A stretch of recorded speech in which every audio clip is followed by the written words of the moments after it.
2025년 5월 스페인 산 마메스 스타디움 수만 명이 지켜보는 가운데 손흥민이 천천히 트로피를 들어올립니다. 그의 허리에 둘러져 있는 태극기. 그 순간 해설자의 마이크 너머로 한마디가 들려옵니다. 그는 10년 동안 한자리를 지켰습니다. 떠나지 않았고 포기하지 않았고 끝내 해냈습니다. 오늘 여러분께 전해드릴 이야기는 단순한 축구 우승이 아닙니다. 한 남자의 인내, 자존심, 그리고 그 끝에서 드디어 맞이한 국민 감동 실화입니다. 영상 끝까지 함께 하신다면 분명 여러분 마음속에도 조용히 태극기 하나가 펄럭일 겁니다. 손흥민이 왜 레전드인지 지금부터 함께 확인해주세요. 좋아요, 구독, 그리고 손흥민에게 응원의 댓글 꼭 부탁드립니다. 2015년 여름 영국 런던 북부 토트넘 호스퍼 스타디움. 기대와 걱정이 뒤섞인 얼굴로 한 동양 청년이 기자들 앞에 섰습니다. 손흥민 23,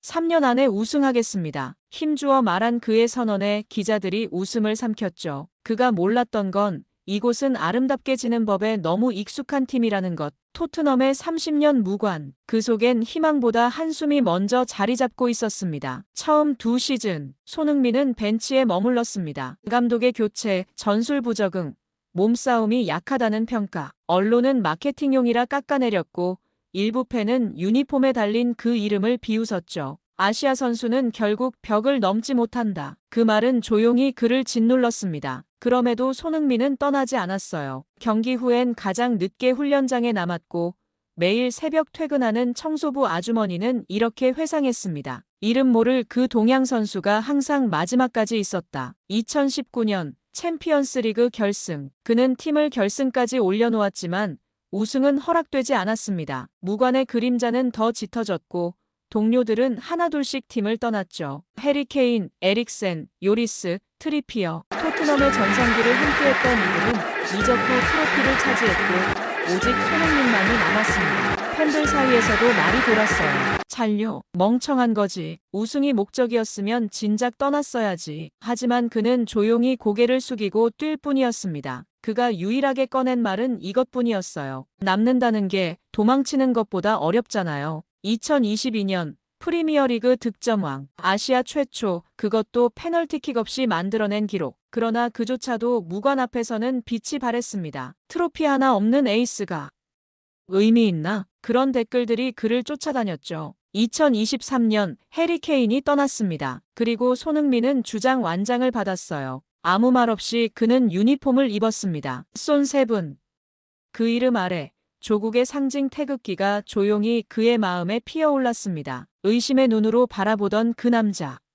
아시아 출신, 무관의 에이스, 바보라 불렸던 그 사내가 팀을 이끌 책임을 진 것입니다. 그날 구단 기자가 조용히 물었어요. 왜 여전히 여기 계십니까? 손흥민은 잠시 침묵한 뒤 말했습니다. 끝까지 지켜낸 사람만이 진짜 웃을 자격이 있으니까요. 2023년 여름 해리 케인이 떠났습니다. 토트넘의 상징이자 주장. 그가 뮌헨행 비행기에 몸을 실은 날 토트넘 팬들은 적막한 표정으로 이제 누가 중심을 잡을 수 있겠느냐고 물었죠. 며칠 후 구단 공식 채널에 단 한 줄이 떴습니다. 누 클러브 CAPTAIN HEUNG-민선. 순간 인터넷이 술렁였어요. 정말 그가? 손흥민은 좋은 선수지만 리더는 아니야. 영어가 유창한 것도 아니고 카리스마도 부족한데 현지 라디오에서는 이렇게 말했습니다. 손흥민이 팀을 하나로 묶을 수 있을까요? 아시아 출신 선수가 프리미어리그 주장이 된 전례가 있긴 한가요?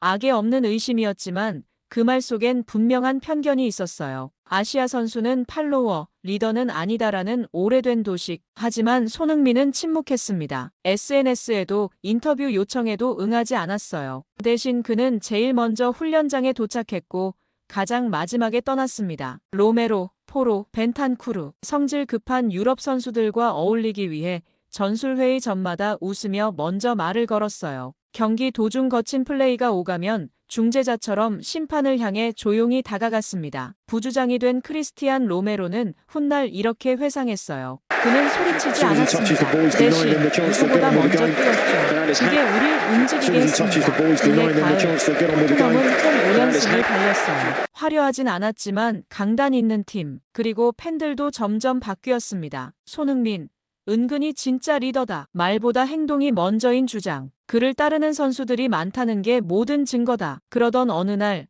토트넘 TV에 업로드된 클럽 내부 영상. 경기 전 라커룸. 동료들이 조용히 앉아 있을 때 손흥민이 홀로 일어났습니다. 오늘도 끝까지 갑시다. 우리 팀이란 걸 우리가 제일 잘 보여주죠. 짧고 담백했어요. 그러나 벤치에 있던 20대 중반 선수 하나가 눈시울을 붉혔습니다. 그날 경기에서 그는 팀의 결승골을 넣었어요. 그렇게 손흥민은 주장다워졌습니다. 누가 그에게 완장을 허락했는가? 그 누구도 아니었어요. 그는 스스로 자격을 증명한 최초의 아시아 주장이었습니다. 2024년 8월 프리시즌을 앞두고 손흥민의 몸에 이상이 감지됐습니다. 햄스트링, 경미하다는 소견이었지만 몸은 말보다 정직했어요. 빠른 회복 대신 느릿한 움직임과 묵직한 통증이 이어졌습니다. 9월 리그 개막전, 손흥민은 명단에 이름을 올렸지만 90분 내내 벤치에 앉아 있었어요. 현지 해설진은 조용히 말했습니다. 아쉽지만 그의 시대는 끝나가고 있습니다. 부상은 계속됐습니다. 11월, 이번엔 오른발인데 회복엔 최소 4주, 경기 감각까지 고려하면 더 오래 걸릴 수 있다는 진단이었어요. 그 사이 토트넘은 중위권을 맴돌았습니다. 주장 자리가 공석 같다는 느낌. 손흥민 없는 토트넘이 더 빠르다. 교체 자원으로는 괜찮지만 주전은 무리다. 말들이 쏟아졌어요. 손흥민은 아무 말도 하지 않았습니다. 그저 하루도 빠짐없이 훈련장에 나왔죠. 아침 6시, 캠프에서 가장 먼저 도착한 사람. 오전 재활, 오후 영상 분석, 저녁 개인 훈련. 한 팀 직원은 이렇게 말했어요. 누구도 그렇게까지 하지 않습니다. 몸은 아픈데 표정은 오히려 더 맑았어요. 복귀 전은 12월. 홈 경기장. 손흥민은 후반 30분 교체 투입됐습니다. 팬들은 그의 이름을 외치지 않았어요. 기대도 없었습니다. 그저 익숙한 얼굴이 돌아왔다는 반가움 정도. 하지만 그날 그는 단 10분 만에 어시스트를 기록했습니다. 빠른 전진 패스. 공을 받은 브레넌 존슨이 결승골. 경기 후 인터뷰. 기자는 물었어요. 복귀 소감은요? 손흥민은 짧게 웃었습니다. 그냥 저 아직 안 끝났다는 말씀만 드리고 싶네요. 그날 이후 토트넘은 다시 조금씩 오르기 시작했어요. 그는 선발도 조커도 가리지 않았습니다. 부상이 또 찾아올까 불안한 몸 상태였지만 경기마다 90분을 준비했죠. 감독 포스테코글루는 말했습니다. 그는 아픈 걸 말하지 않아요. 그래서 더 무서운 선수입니다. 그 겨울 라커룸 한쪽엔 손흥민이 써붙인 포스트잇이 붙었어요. 내가 먼저 무너지면 모두가 무너진다. 그 메모는 어느새 젊은 선수들 사이에서 캡틴 쪽지로 불렸습니다. 2024년은 그에게 지독한 해였어요. 부상은 그의 다리를 꺾었고 언론은 그의 시대가 끝났다고 선언했습니다. 하지만 그는 끝나지 않았어요. 왜냐고? 그는 한 번도 끝났다는 말을 믿지 않았기 때문입니다. 2025년 5월 22일 스페인 빌바오 산 마메스 스타디움 유로파리그 결승전 토트넘 대 맨체스터 유나이티드. 사람들은 모두 손흥민의 선발 출전을 기대했습니다. 그러나 경기 1시간 전 공개된 선발 명단. 그의 이름은 벤치였어요. 해외 중계진은 당황했습니다. 토트넘의 주장, 그리고 10년을 바친 사나이를 왜 결승 선발에서 제외한 건가? 하지만 손흥민은 아무런 표정 변화도 없었습니다. 오히려 젊은 선수들 하나하나를 껴안으며 말했어요. 오늘은 너희가 주인공이야. 마음껏 뛰어. 경기 시작. 전반 토트넘은 밀렸습니다. 메뉴의 강한 전방 압박에 라인을 올리지 못했어요. 그러다 전반 42분 브레넌 존슨의 한방, 번개 같은 역습. 골망을 갈랐습니다. 1대0으로 토트넘이 먼저 선취점을 냈습니다. 후반, 압박은 더 심해졌고 토트넘은 기운이 빠지는 듯 했어요. 그때 후반 22분, 교체 보드에 숫자 7이 떴습니다. 손흥민 등장, 관중석이 술렁입니다. 그는 빠른 조깅으로 터치라인을 넘어요. 단 30분, 그는 이 시간에 모든 걸 걸었습니다. 좌우를 오가며 동료에게 손짓, 수비진에게 압박 타이밍을 지시, 심판에게 항의하는 대신 팀 전체를 조율했어요. 공격에서의 기민한 전진도, 자신의 페널티 박스 안까지 내려와 태클을 시도하는 모습도 모두가 보았습니다. 맨유는 후반 막판 전원 공격을 시도했어요. 그러나 손흥민은 공중볼에 몸을 날렸고 루즈볼에 가로막는 수비를 지시했습니다. 종료 휘슬을 기다리는 몇 분이 일시간처럼 길게 느껴졌어요. 기다리던 경기 종료 휘슬이 울렸습니다. 1대0 우승. 손흥민은 그라운드에 무릎을 꿇었어요. 팔로 얼굴을 가리고 울었습니다. 나는 오늘 내가 아니라 10년 동안 함께 버틴 팬과 팀과 나 자신을 위해 울었죠. 그날 관중석의 한 영국 팬은 이렇게 말했어요. 그는 선발로 뛰지 않았지만 가장 팀을 움직였고 가장 조용히 경기를 지배했다. 이게 리더다. 가장 늦게 들어와 가장 먼저 뛰었고 가장 깊이 울었습니다. 손흥민은 결승전의 진짜 주인공이었어요. 2025년 5월 23일 하루 뒤 런던. 그날 아침 북런던은 평소와 달랐습니다. 지하철은 지연됐고 도로는 마비됐어요. 아이들은 학교에 가지 않았고 직장인들은 일찍 조퇴했습니다. 이유는 단 하나. 토트넘의 우승 퍼레이드. 정확히 41년 만에 유럽 트로피. 그 중심엔 손흥민이 있었어요. 흰 버스 한 대가 등장하자 수만 명의 팬들이 환호했습니다. 손흥민. 캡틴 손, 목이 쉬도록 이름을 외치는 사람들. 심지어 한 팬은 중계 인터뷰에서 이렇게 말했어요. 노래 부르다가 목이 나갔어요. 근데 괜찮아요. 이 순간을 위해 10년을 기다렸잖아요. 버스맨 앞, 손흥민이 우승 트로피를 들고 섰습니다. 동료들과 함께 승리를 만끽하고 있었죠. 영국의 거리 한복판에서 한국의 상징이 흔들리고 있었습니다. 사람들은 카메라를 들고 외쳤어요. 여기도 봐주세요. 손흥민은 팬들을 향해 손을 흔들었습니다. 그의 눈가엔 물기가 맺혔지만 끝내 울지 않았어요. 대신 웃으며 말했습니다. 정말 오래 걸렸습니다. 하지만 기다려주셔서 정말 감사합니다. 퍼레이드가 멈춘 건 토트넘 호스퍼 스타디움 앞. 그가 내릴 때 관중이 일제히 환호를 터뜨렸어요. 그 순간 구단이 준비한 깜짝 영상이 전광판에 떴습니다. 1972년 첫 UEFA컵 우승 당시 주장 앨런 멀러리, 1984년 두 번째 우승 주장 스티브 페리먼, 그리고 2025년 세 번째 사진, 흥민손. 전설들 사이에 손흥민이 정식으로 자리했어요. 구단 공식 계정은 올렸습니다. 손흥민 영원한 우리들의 캡틴. 영원히 우리 곁에. 그의 이름 앞에 붙은 수식어는 아시아 최초도 득점왕도 아니었습니다. 단 하나, 레전드. 인터뷰 요청이 빗발쳤지만 손흥민은 말했어요. 오늘은 말보다 팬들과 눈을 맞추고 싶습니다. 그날 오후 런던 시청 앞 계단 위 손흥민은 고개를 숙여 인사했습니다. 그의 뒷모습은 작았지만 그를 향한 함성은 거대했어요. 그가 들어올린 트로피는 은으로 만들어지지 않았습니다. 그건 10년의 인내와 조용한 자존심으로 빚은 하나의 신념이었어요. 토트넘의 우승 퍼레이드가 끝난 직후 영국 현지 온라인 커뮤니티와 SNS는 뜻밖의 사진 한 장으로 들끓었습니다. 트로피를 들고 태극기를 어깨에 둘렀던 손흥민의 모습, 그 순간을 포착한 장면이 BBC 스포츠메인에 실렸어요. 제목은 단 한 줄. 그는 한 팀의 리더를 넘어 한 나라를 대표하는 존재였다.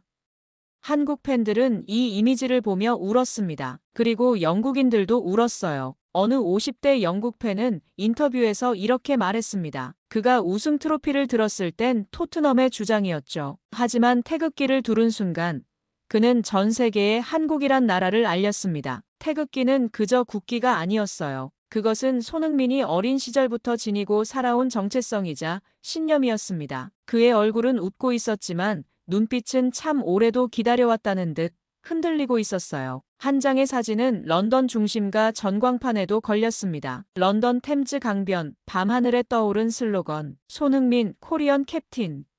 런던의 영웅. 그 순간 런던 시민들이 외쳤어요. 캡틴 손, 손은 이제 토트넘만의 선수가 아니야. 특히 많은 영국 팬들은 그가 이적 없이 남은 선택에 자부심을 느꼈다고 했습니다. 해리 케인은 떠났고 델리 알리는 사라졌지만 손흥민은 여기에 남아 우승을 이뤘다. 이건 팀보다 더 큰 이야기다. 손흥민 선수의 우승을 국민과 함께 축하합니다. 세계 무대에서 태극기의 의미를 증명해낸 진정한 국가대표였습니다. 한 시민은 온라인에 이렇게 썼습니다. 국가대표? 아니다. 그는 그날만큼은 대한민국 그 자체였다. 손흥민은 귀국 인터뷰에서 말했어요. 독일에서 처음 유럽에 발을 들였을 때도, 레버쿠젠에서 뛸 때도, 토트넘에 입단할 때도 언제나 대한민국이라는 문양이 있었습니다.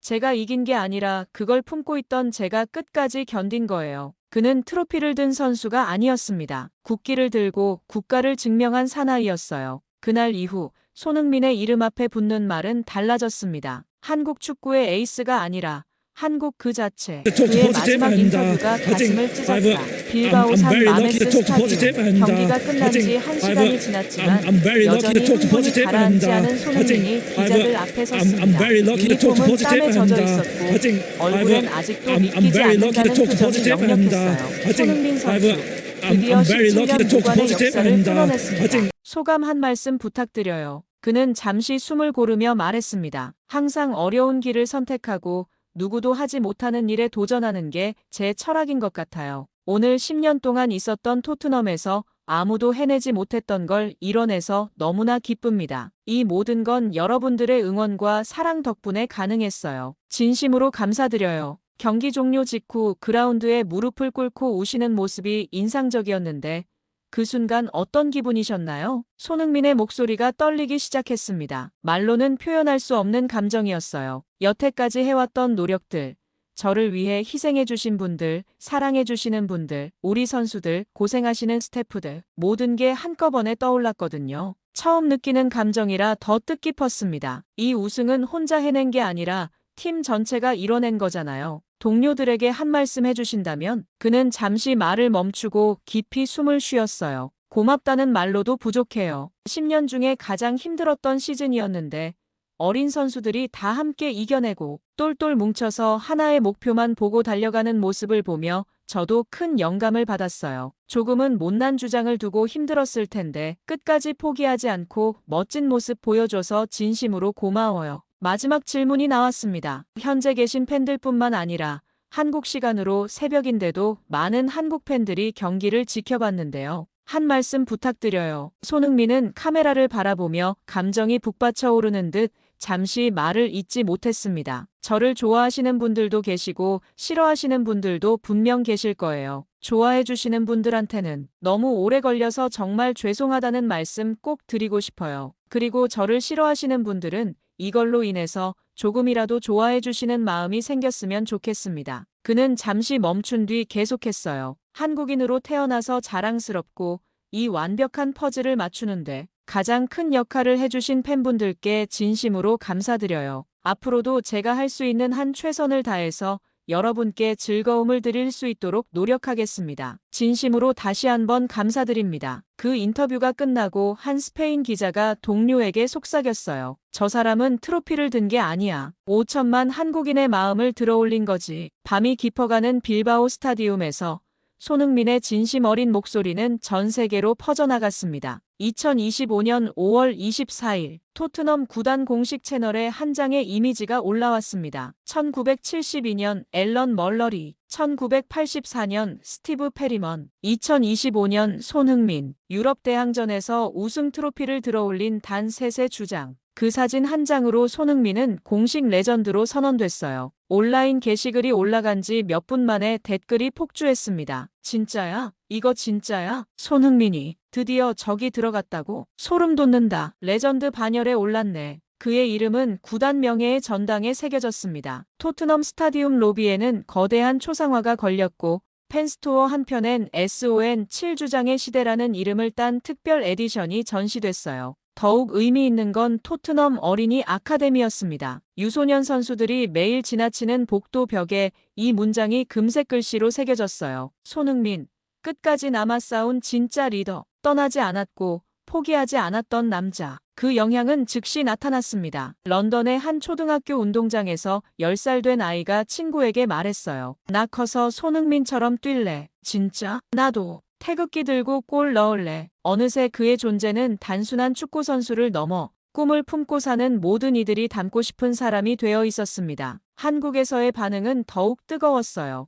인천국제공항 도착과 동시에 팬 수천 명이 몰려들었고 공항 로비는 환영 인파로 가득 찼습니다. 그런데 기내에서 찍힌 사진 한 장이 사람들의 마음을 더욱 뭉클하게 했어요. 손흥민은 태극기를 곱게 접어 무릎 위에 올려놓고 창밖으로 펼쳐진 고국 땅을 바라보고 있었습니다. 그 표정엔 안도감과 뿌듯함, 그리고 깊은 감사가 모두 담겨 있었어요. 공항에서 한 기자가 물었습니다. 지금 어떤 생각이 드시나요? 그는 고개를 돌려 환하게 웃으며 대답했어요. 그냥 이제 좀 부끄럽지 않게 고향에 돌아간다는 생각이 들어요. 정말 오랫동안 기다려주신 분들에게 이제야 제대로 된 선물을 가져올 수 있어서 기뻐요. 그날 밤 한국의 모든 스포츠 뉴스는 손흥민의 귀국 소식으로 도배됐습니다. 그는 이제 단순한 축구 선수가 아니었어요. 포기하지 않는 정신의 상징이자 대한민국의 자랑이 된 것입니다. 마이너스. 2015년 우승을 약속했던 그 청년은 10년 뒤 약속을 지켰습니다. 떠나지 않았고 포기하지 않았고 묵묵히 자리를 지켰어요. 그의 마지막 훈련복엔 이 문장이 적혀 있었습니다. I stayed, I fought, I won. 나는 남았다. 나는 싸웠다. 그리고 이겼다. 그는 이제 이름으로 불리지 않습니다. 그는 레전드로 기억될 것입니다. 10년이란 시간. 그 안에 담긴 것은 단순한 축구가 아니었습니다. 한 사람의 신념이었고 한 나라의 자존심이었으며 끝까지 포기하지 않는 인간의 의지였어요. 손흥민이 들어올린 것은 트로피가 아니었습니다. 그는 우리 모두의 꿈을 들어올린 거예요. 그리고 증명했습니다. 진짜 승리는 빨리 오는 게 아니라 끝까지 기다리는 사람에게 온다는 것을. 그날 태극기와 함께 런던 하늘을 날았던 그 순간을 우리는 영원히 기억할 겁니다.